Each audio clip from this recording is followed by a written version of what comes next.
Okay, it's time. Call in sick to work, buy lots of energy drinks, and lock your girlfriend in the cupboard.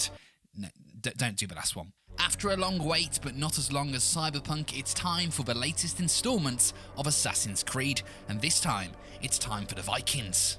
This is Assassin's Creed Valhalla. Should I buy it?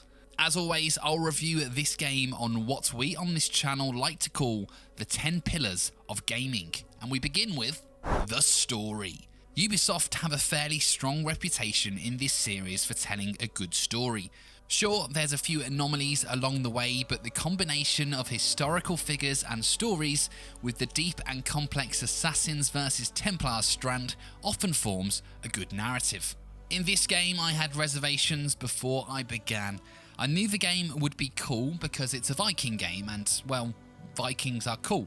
But I worried that the stealthy assassin elements would break the immersion of a bloodthirsty Viking warrior. Thankfully, it doesn't. The assassin story is nicely woven into the main story and doesn't feel out of place. In fact, it's probably the most Assassin's Creed game in a long time. Without giving too much away, you control a male or female Eivor of the Ravens clan in Norway. After some troubles at home, you head off to England with the hope of forming a brand new life. Along the way comes battles, betrayals, and plot twists galore. I found the story to be really immersive and gritty, and it took me down strands of story which I really didn't see coming, and even included a separate story based in Asgard where you can play as the gods.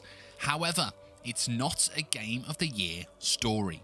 It's good, but there's certainly ways it could have been a lot better, which I can't really reveal without giving away spoilers. The main criticism this game will receive is from those who still claim, despite what I said earlier, it's not a proper Assassin's Creed game. I think we now have to accept that the real Assassin's Creed story died with Ezio and Desmond many moons ago, and now we're just presented with very good open world RPGs set in different parts of history, with a loose tie to Assassins and Templars. And to be honest, I'm fine with that. Overall, it's fun, immersive, and complex. 8. Setting. The game takes place in the 9th century, many years after the famous Viking Ragnar Lothbrok first set sails to England with dreams of plunder and new settlements. Firstly, the map is huge, and there are so many cool areas to explore. I may be biased as I am English, but it's really cool to see what places like London and York look like during the Dark Ages. That said, this game isn't just about England, you travel to other places too. The first area you can explore is Norway during the game's prologue. The contrast of the frozen cliffsides, perilously high mountains and ice-cold water, which will kill you if you swim too deep, compared to the lush green countryside and safely flowing rivers in England is huge. Now, this isn't a negative, as I believe it's just historically accurate, but the world is quite bare. Sure, there's lots of mysteries to discover and encounter, but the towns and the cities are really small, and they're just separated by acres of empty fields.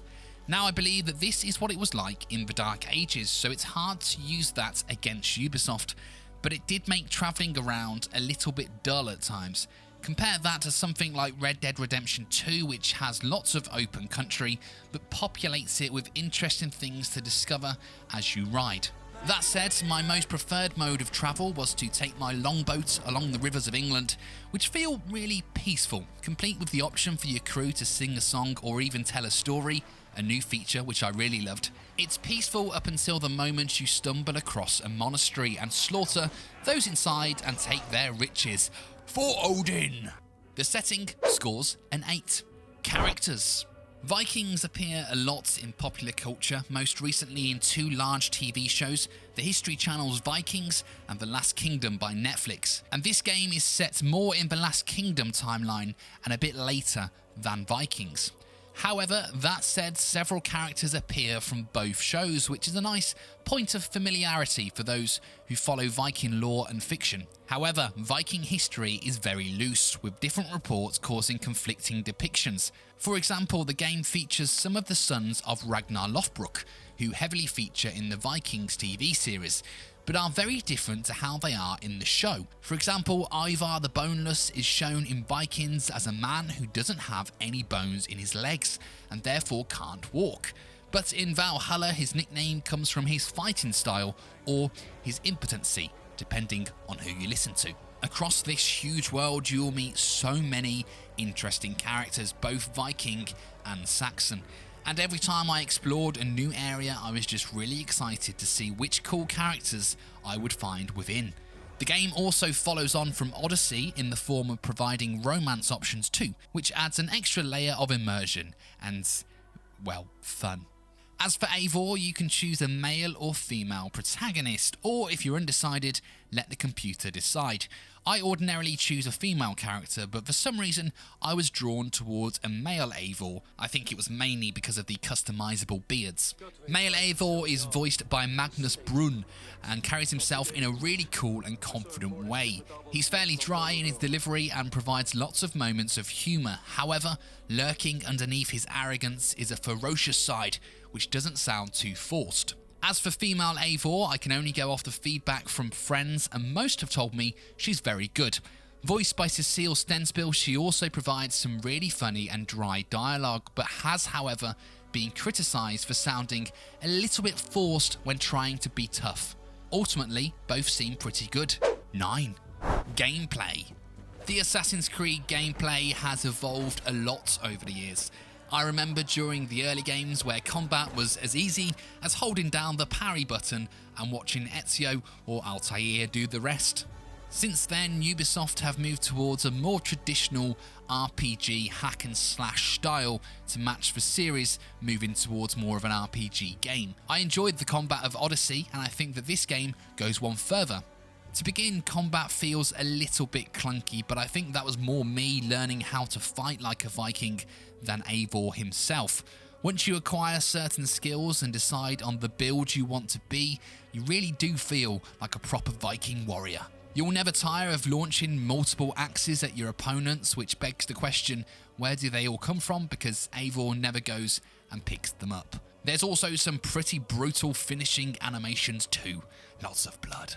Assassinations haven't changed too much, however, a nice ability to acquire is the ability to one-stab assassinate higher level enemies with the use of a short minigame. A nice touch.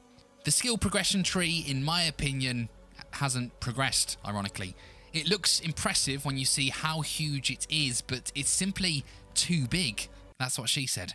It's really hard to decide which path to take, and the buffs in between the ability unlocks simply aren't worth your time or aren't noticeable enough to affect your gameplay. Horse riding is the best I've seen in an Assassin's Creed game, but could still be a little bit better in 2020.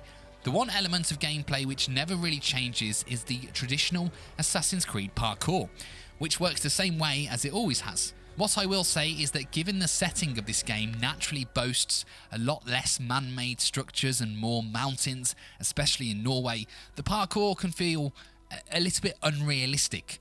Climbing up a colossal icy mountain with absolute ease just doesn't look right. As I stated earlier, this series becomes more RPG on each release, and this year we saw a nice inclusion of some in-game recreational games, such as Flighting, which is the 9th century equivalent of a rap battle, mead chugging contests, and my personal favourite, Orlog, which is a dice-based game which sees you collect different abilities which help you in the game from every person that you defeat. It's not quite The Witcher 3's Gwent, but it's up there. Conversations allow you to occasionally choose your response. Some decisions can alter the plot somewhat, but most are more to give you a bit of control over Eivor's personality. Also this year, the game goes The Sims on us and allows us to build our settlement and craft and create the necessary establishments that a settlement needs, from fishing tents to butchers to blacksmiths to tattoo shops and even museums.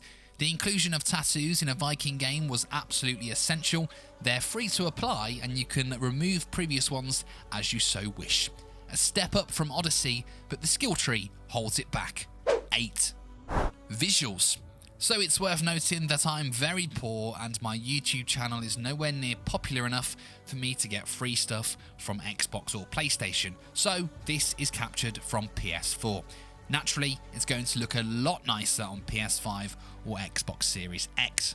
Some elements of the visuals are really, really nice. The synchronization scenes are always stunning, and I think the faces in this year's game are better and more fluid than any I've seen in the series before. Also, cruising down the rivers and streams of England can be really tranquil and beautiful. However, I do still have a few minor complaints. As much as I love the inclusion of customizable hair and beards this year, some can look a little bit strange. Sometimes your beard can overlap your hair or vice versa, or can even merge into your clothing.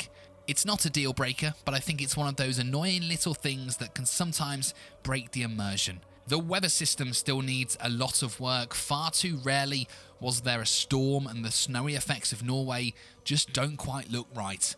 Mainly in England, it's glorious sunshine, which for those of you who reside in this country will know that only happens twice a year in July. Again, I'm playing this on PS4, it's going to be much better on next gen, and I've also been told that the weather system is greatly improved on those platforms too. That said, on current gen, it was still fine, just not stand out. 8. Bugs. In this category, I go off my own experience only. I've played widely renowned buggy games before, and they've been absolutely fine in my play, so I've reviewed them as such. In this game, people seem fairly happy with it. However, maybe I'm unlucky, but my game was really buggy, and bad buggy too. I'm not just talking about small little glitches which are more funny than they are annoying. 2 hours in and I found myself stuck on the loading screen for 20 minutes. I actually timed it before I eventually rage quit and loaded up my last save. Another strange one that I encountered was all of a sudden enemies stopped attacking me, allowing me to enter even the hardest areas of the game and steal all the loot unharmed. Although this did have its benefits, I eventually rebooted and the game reverted to normal and the guards killed me. I hope it comes across how much I really do like this game, but it's just so buggy. Almost on the same level as the nightmare that was Assassin's Creed Unity. 4. Length. Reports clock this game in at around 70 to 80 hours.